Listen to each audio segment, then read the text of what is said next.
ॐ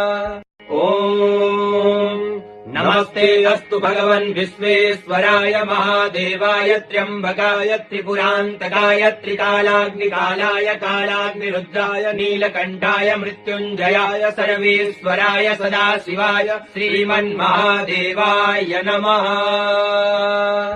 ॐ नमस्ते अस्तु भगवन् विश्वेश्वराय महादेवाय त्र्यम्बकाय त्रिपुरान्तकाय त्रिकालाग्निकालाय कालाग्निरुद्राय नीलकण्ठाय मृत्युञ्जयाय सर्वेश्वराय सदाशिवाय श्रीमन्महादेवाय नमः।